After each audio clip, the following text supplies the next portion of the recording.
Hello students, today we are going to discuss remaining parts of this poem and the poem is The Road Not Taken. Okay, The Road Not Taken का जो remaining parts है वो आज हम लोग cover करेंगे।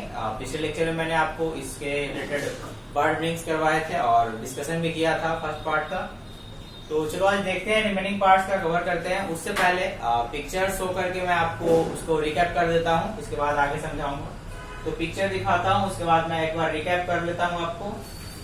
Picture है हमारा, ये देखो यहाँ से है हमारा पिक्चर। ओके, दैट मीन्स ये पोएम जो है ना, अपने पोएट अपने एक्सपीरियंस के बारे में बताए हैं कि उन्होंने अपना एक्सपीरियंस शेयर किया हम लोगों से पोएम के द्वारा, कि कैसे जब हमें दो रास्ते मिलते हैं, ठीक है।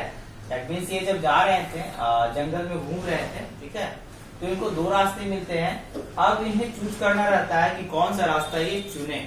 तो पहले तो ये सोचते हैं कि मुझे वैसा रास्ता चुनना चाहिए जहाँ की लोग अक्सर जाया करते हैं, मतलब जहाँ पे ग्रासी एरिया कम है। दैट मीन्स आप अर्बन रूरल एरिया में जाते होगे, गांव में ग्रामीण साइड में जाते होगे तो आप देखते होगे क्या रहता है ना, जहाँ से लोग बार बार गुजरते हैं वहाँ का जो ग्रास रहता है वो दब जाता है। दैट मीन्स वो वहाँ का जो रास्ता बन जाता है, एक अपने आप एक रास्ता बन जाता है, वहाँ पे घास जल्दी उगता नहीं है।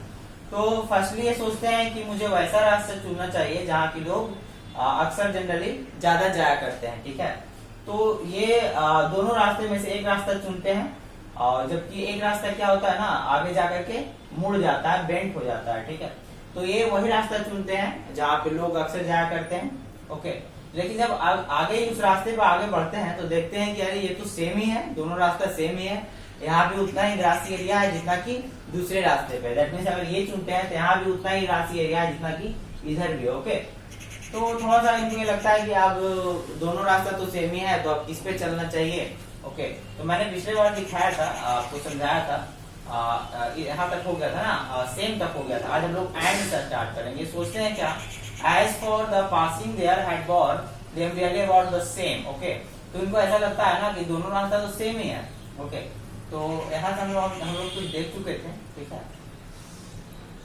तो बाद में फिर अपना ही स्टेटमेंट को ये कॉन्ट्राडिक्ट करते हैं कि नहीं, वैसे रास्ते पर चलो जहाँ की because having perhaps the better claim because it was grassy and wanted bear. Okay, as so for that the passing there had born then really about the same। और लास्ट को पता चलता है कि आगे दोनों रास्ता सेम है। तो आगे हम लोग देखते हैं क्या है यहाँ से। And both that morning equally in lips no step had trodden black. Oh, I kept the fast for another day, yet knowing how way leads on to way. Okay, I doubted if I should ever come back। देखो क्या कह रहा है poet, क्या कह रहे हैं कि and both the morning equally in lips no step had trodden black। और जैसे ही अब दोनों मतलब सुबह में क्या देखते हैं कि दोनों रास्ता जो है ना, दोनों रास्ता एकदम सेम ही दिखता है। सुबह में वहां पर मतलब जो पत्ते थे, पत्ते टूट करके जो जनरली गिरते हैं, तो वो जब तक कुचले नहीं जाएंगे वो ब्लैक नहीं होते हैं, ठीक है। तो वैसे का वैसे ही था। तो इन्हें ऐसा लगता है कि आगे ये पगडंडी अब क्लियर नहीं है। दैट मीन्स अब इन दोनों रास्तों पर कभी भी कोई नहीं गया है। Oh, I kept the first for another day yet knowing how way leads on to way, I doubted if I should ever come back। देखो क्या कह रहा है, oh I kept the first for another day.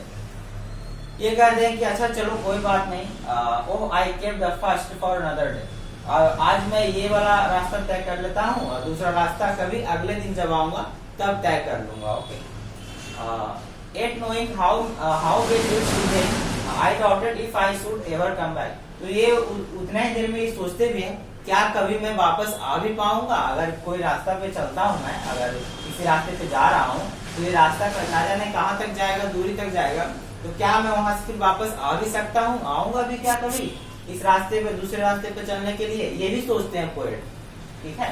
That means अपने statement को ये contradict कर रहे हैं। ओके, मतलब एक कॉन्ट्रास्ट ला रहे हैं कि एक पॉजिटिव बात भी बोल रहे हैं और तुरंत में एक निगेटिव बात भी बोल रहे हैं। पहले इन्होंने क्या बोला था, पहले बोला था हमें वैसा रास्ता चुनना चाहिए जहाँ की लोग अक्सर जाया करते हैं। फिर लास्ट में फिर क्या बोला, नहीं वो रास्ता फिर ठीक है, और बाद में फिर जब उस रास्ते पे चलते हैं तो बोलते हैं नहीं दोनों तो सेम ही है, किसी पर भी जाओ उतना ही फर्क पड़ेगा।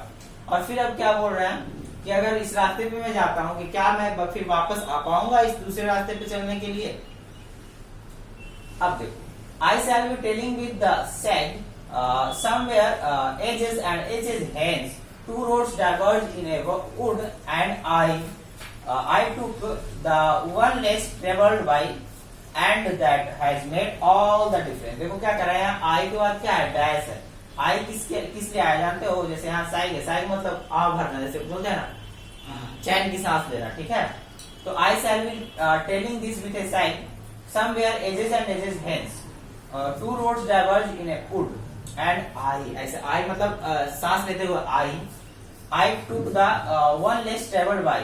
देखो क्या कर रहा है, और मतलब चैन की सांस लेते हुए इन्होंने क्या कहा, कहना चाहूंगा मैं समवेयर एजेस एंड एजेस मतलब सालों साल बाद, मतलब क्या होगा, two roads diverge in a wood and I took the one less travelled by and that has made all the difference. देखो क्या है, ये पोएट कहना चाह रहे हैं कि जैसे दो रास्ते थे तो दोनों रास्तों में तो किसी एक रास्ते पे हमें चलना है, तो अगर किसी रास्ते पे मैं चलता हूँ तो क्या उस पे वापस मैं आ पाऊंगा, अगर आ भी जाऊंगा कभी सालों के बाद तो दूसरा रास्ता जो है the two roads diverge in wood, तो दोनों रास्ता एक जंगल की तरफ डाइवर्ज हुआ है and I took the one less travelled by.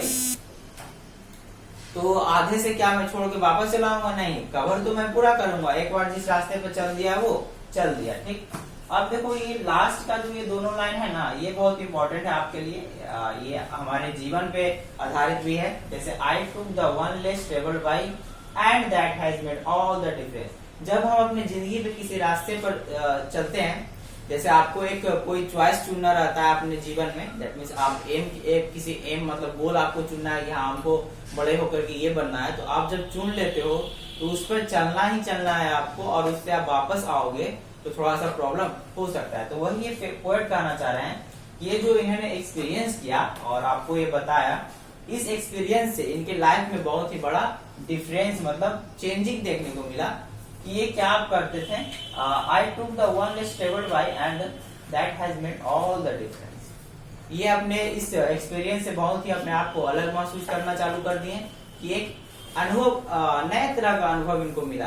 कि देखो इससे कहना चाह रहे हैं कि लाइफ में अक्सर हमारे लाइफ में क्या होता है, दो मोड़ आते हैं, दो चॉइसेस आते हैं, ठीक है। दैट मीन्स आप एग्जांपल से ऐसे समझो, आप अगर 10th कंप्लीट कर लिए, ठीक है, तो आपको अब अपना स्ट्रीम चुनना है कि आप किस स्ट्रीम में, आपका सब्जेक्ट चुनना है कि आप बीकॉम करोगे या फिर बीएससी करोगे, ठीक है, या फिर आईएससी करोगे, ठीक ना, फिर क्या बोलते हैं उसको, आईकॉम करोगे, ठीक ना। तो दैट मीन्स इंटर ग्रेजुएशन इस तरह से है, तो फर्स्ट 10th के बाद इंटर ही करोगे तो आईएससी आईकॉम, तो आपको चुनना रहता है कि मैं किस लाइन पे, किस रोड पे जाऊं। दैट मीन्स आपको दो रोड है, आईएससी इधर है और आईकॉम इधर है, ओके। तो आपको चुनना है कि अगर आईएससी इंटरमीडिएट और साइंस में अगर मैं जाता हूं तो मुझे साइंस से रिलेटेड चीजें पढ़ने को मिलेगी, और आईकॉम में कॉमर्स से रिलेटेड चीज पढ़ने को मिलेगी। तो आपको ये डिसीजन लेना होता है कि आप क्या करते हो, और जब आप उस रोड पे चल जाते हो, आप उस रोड पे आप अपना चलना चालू कर देते हो, तो आपको फिर वापस मुड़ने का कोई चांस ही नहीं रहता है, आप वापस पीछे मुड़ करके नहीं देख सकते हो, ठीक है।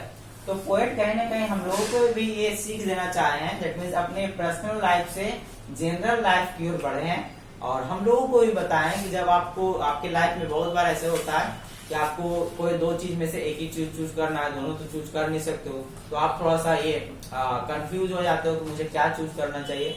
तो हार नहीं मानना चाहिए, हमें वैसे चीज का चूज करना चाहिए जो हमसे पॉसिबल है, ओके।